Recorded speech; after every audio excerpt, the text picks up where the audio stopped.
December 7, 1941, Japan attacked America, bringing them into World War II.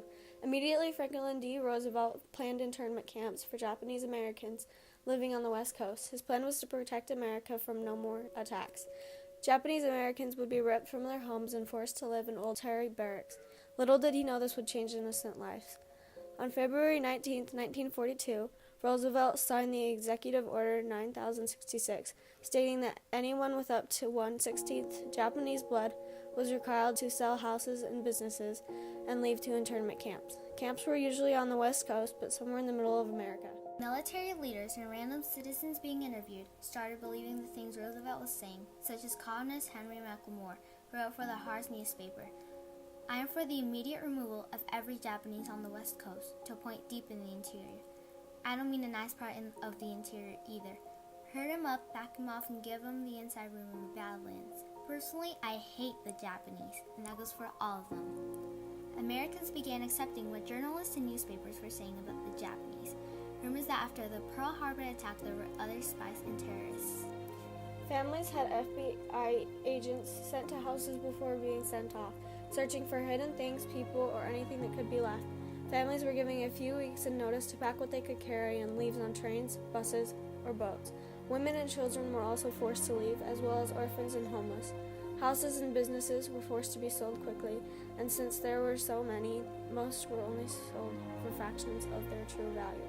During the beginning of the camp's opening, some of the prisoners were forced to sleep in stables that used to be for racehorses. Some of the camps were being built from scratch, yet most of them were military facilities before.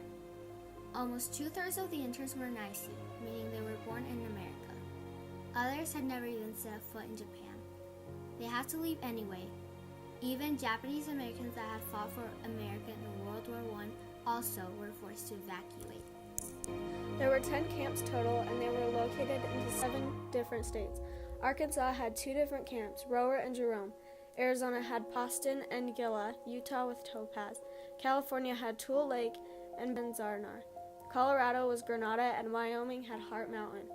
Most of the evacuees didn't go very far from where they lived in the first place, yet some were switched around if they had too many interns in one location. When they arrived, they would be put in a block. Each block had 12 or more apartments, and most families had 1 apartment. Where larger families had 2 or 3, adults could apply for jobs of choice, but the highest pay was around $5 a day. Kids were forced to go to school, and they ended in high schools, with no colleges. Anyone who tried to escape was shot with no question asked. Food was mass-produced like in the military, and most of the food wasn't healthy or very edible. Apartments were like simple versions of houses. The foundation was not strong, making it hard to live throughout winters. There wasn't enough coal as well, and was rationed between heating and cooling. Food was provided 3 times a day, and there was a cafeteria with a bathroom and a mess hall. Morning and night, prisoners would line up outside, and guards would take roll. Barbed wire fences were soon put up so that no one could run away. Guards would force prisoners to bow down to them, and if they didn't, there would be serious consequences. Most of the guards spoke English, and most of the Japanese spoke Japanese, Korean, or Chinese, making it hard to communicate. When the war ended, so did the camps, making 1945 the last year to have them. A majority of the previous interns found it hard to locate hometowns or get businesses back, resulting in Japanese scattering across the country.